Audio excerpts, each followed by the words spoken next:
Muy bien. Y finalmente, algo a tener en cuenta en el activo no corriente es lo que figura en la parte inferior. En la contabilidad se registra su valor de costo, el cual está conformado por el precio de compra más cualquier otro gasto necesario para ponerlo en condiciones de uso. ¿Ok?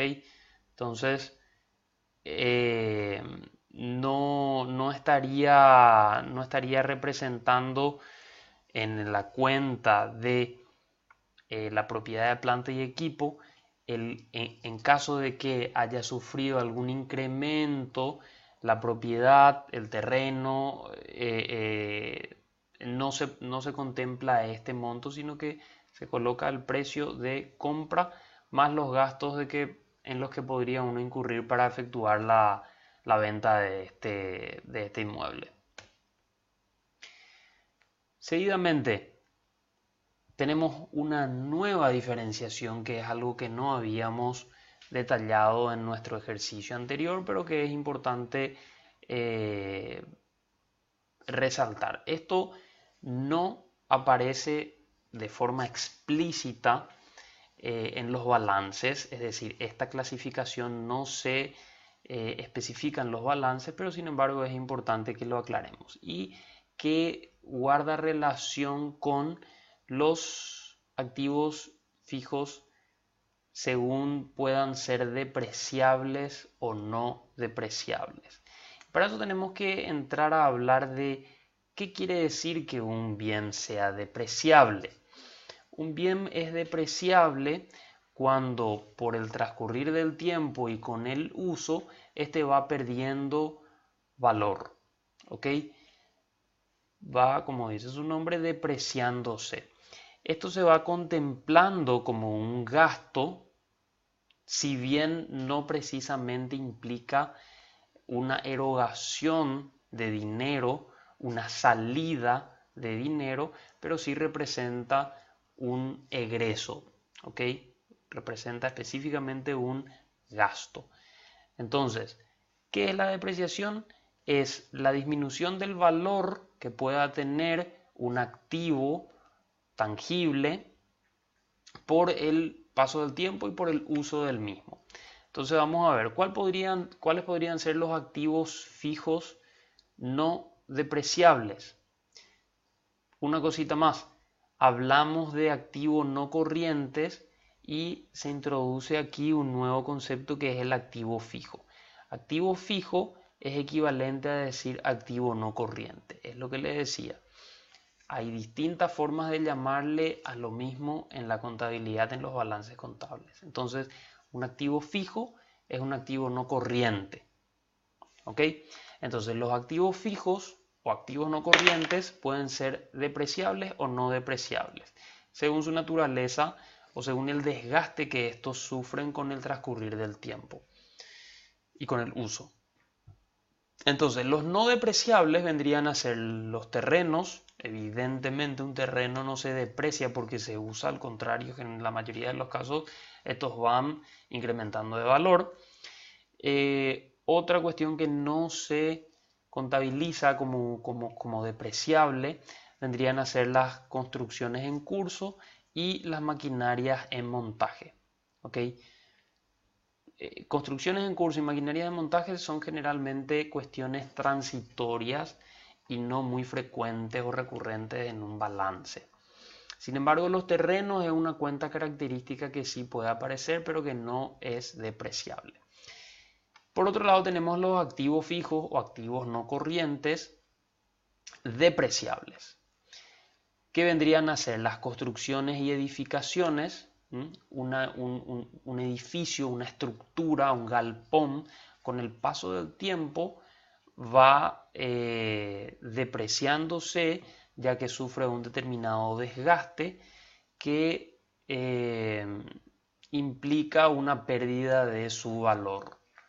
La maquinarias y equipos, evidentemente también con el paso del tiempo, con el uso de estas van decayendo en su valor. Equipos de oficina que vendrían a ser, por ejemplo, el mobiliario, los equipos informáticos. Ahí abajo tenemos, perdón, específicamente equipos de computación y comunicación que vendrían a ser computadoras, teléfonos, fax, etcétera, etcétera. Flota y equipos de transporte, vehículos, que también se los llama rodados. ¿Okay? La Secretaría de Estado de Tributación, el Ministerio de Hacienda a través de la Secretaría de Estado de Tributación establece un periodo de vida útil para cada una de estas cuentas, lo cual va a ser información que ustedes van a contar, el documento en donde se establece esto. Pero si mal no recuerdo, las construcciones y edificaciones tienen un periodo de vida de 20 años, maquinaria y equipo algo así como 10 años, equipo de oficina 5 años, flota y equipo de transporte, vehículos rodados 7 años. Entonces, si por ejemplo nosotros tenemos un galpón que vale 100 millones de guaraníes y la vida útil de este galpón, según lo que establece la Secretaría de Estado de Tributación, es de 20 años, entonces estamos teniendo una depreciación o una disminución en el valor de este galpón de 5 millones de guaraníes por año. De modo a que en 20 años el galpón está completamente depreciado y perdió completamente su valor.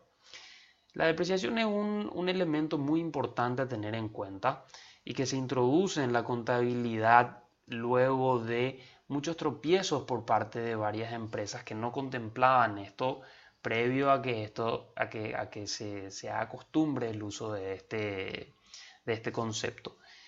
¿Qué pasaba? Las empresas utilizaban todos sus activos, los bienes que poseían, y si bien año a año no estaban realizando gastos relacionados a la pérdida de valor por el desgaste que tengan cada una de estas cuentas que mencionábamos ahí, estas iban perdiendo valor, y el no contemplar esto conducía luego de varios años a que las empresas se topen con una situación de inestabilidad financiera, es decir, quebraban y como que no encontraban una forma de que podamos explicar a qué se estaba debiendo esto. La introducción de esta depreciación previsiona esas pérdidas o ese desgaste que nosotros estemos teniendo. Y cuando entremos a hablar en lo que es un estado de resultados, ahí estaríamos entendiendo el papel fundamental que cumple, principalmente en cuestiones relacionadas a los impuestos. ¿Okay? Entonces, de momento nos quedamos con esto. Existen activos fijos o activos no corrientes que son depreciables porque van deteriorándose o tienen una determinada vida útil o van perdiendo valor con el paso del tiempo, con el desgaste, y hay activos fijos o activos no corrientes no depreciables. ¿Okay? Y la depreciación nos vamos a empapar de esto un poco más cuando entremos a hablar de los estados de resultados, que era otro de los elementos de los estados financieros. ¿Okay? Hablábamos de que los estados financieros tienen balance contable, estados de resultados y flujo de caja. De momento lo dejamos ahí y más adelante vamos a ir entrando a ver esto. Bueno, y finalmente tenemos a los activos fijos o activos no corrientes intangibles. ¿Okay? Ya nos salimos de los tangibles y nos adentramos a los intangibles, todos aquellos que no podemos tocarlos, palparlos, que son intangibles, que no existen físicamente. Y tenemos crédito mercantil, marcas, patentes, franquicias, programas para computador o softwares y derechos de autor, que vamos a ir explicando rápidamente cada una de ellas. Crédito mercantil o goodwill representa el buen nombre de una empresa o producto, bien sea porque se haya formado o se haya adquirido. Hay empresas que de una u otra forma pueden contabilizar su buena fama y pueden contabilizar esto de forma monetaria, entonces esto forma parte del activo, es algo que la empresa posee, pero evidentemente es algo intangible, muy poco común. La marca representa el valor de un nombre y o un símbolo de una empresa o producto, bien sea formado o adquirido. La marca debe ser registrada para poder reconocerle un valor económico. Evidentemente, el valor del registro de una marca, ¿dónde se hace el registro de marcas en nuestro país? En el Ministerio de Industria y Comercio. ¿Cuál es el monto que puede llegar a alcanzar el registro de una marca?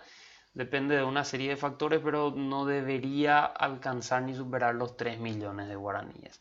Sin embargo, nosotros sabemos de que existen marcas que tienen un valor inmensamente más alto que 3 millones de guaraníes, que es el monto de las tasas que se deben de pagar para tener el registro de la marca. Eso ya no está vinculado a tasas o a aranceles, sino que más bien a un estudio de mercado. Nosotros podemos hablar, yéndonos a nuestro caso de cervezas artesanales, nosotros podemos hablar de marcas de cerveza mundialmente conocidas, en donde evidentemente el valor de esa marca le otorga o le proporciona a la empresa un valor muy elevado, probablemente mucho más grande del que nosotros podamos tener en nuestra cervecera artesanal. Esperemos que con el tiempo podamos nosotros crear una marca, posicionar una marca en el mercado y que ésta tenga un valor sustancial, pero creo que la comparación que estoy haciendo representa un poquitito el valor que puede llegar a tener o que puede llegar a proporcionar una marca a una empresa. ¿Okay? Entonces, la marca es también un activo no corriente o un activo fijo intangible. Patentes representa el valor de un conocimiento o forma específica de hacer algo, por ejemplo, para producir una medicina o una bebida gaseosa. La patente puede ser formada o adquirida y para que tenga valor económico debe estar registrada. ¿Okay? Entonces, si nosotros desarrollamos una cerveza a partir de mandioca y reemplazamos lúpulo por jengibre y desarrollamos una forma de carbonatar y determinamos de que con una determinada levadura podemos producir la fermentación, etcétera, etcétera, patentamos esto y eso evidentemente tiene un determinado valor que también no precisamente está ligado a los aranceles, las tasas o lo que se paga para la adquisición de esta patente, sino que el valor que tiene ese conocimiento. La franquicia representa el derecho a utilizar un nombre comercial y el uso de procesos específicos para producir bienes o prestar servicios. Empresas que generalmente son de cadena de comida rápida, evidentemente el tener la franquicia para poder comercializar o trabajar con determinada marca, determinado proceso, otorga a la empresa en cuestión un valor muy importante que es un activo no corriente o activo fijo intangible. Softwares, generalmente todas las empresas cuentan con un sistema informático, con un software, representa el valor de los derechos intelectuales de programas de computador producidos o adquiridos legalmente. Y derechos de autor representa el valor de los derechos de autor sobre libros, músicas, etc. Más relacionado al rubro artístico más que otra cosa. Entonces, básicamente estos serían todos los elementos principales de los activos intangibles. Otros activos intangibles: gastos pagados por anticipado, cargos diferidos, inversiones permanentes, bienes recibidos en pago. ¿Okay? Entonces, llegado hasta aquí, tenemos una descripción bastante completa, bastante amplia de el activo, cómo se compone, cómo se clasifica, cómo se ordena, y que nos permitirá a la hora que nosotros tomemos un balance identificar y saber a qué se refiere cada una de las cuentas que se exponen. Así que hasta aquí estamos llegando, hasta este punto, y luego estaríamos pasando a los demás elementos del balance, que son ya el pasivo y el patrimonio neto.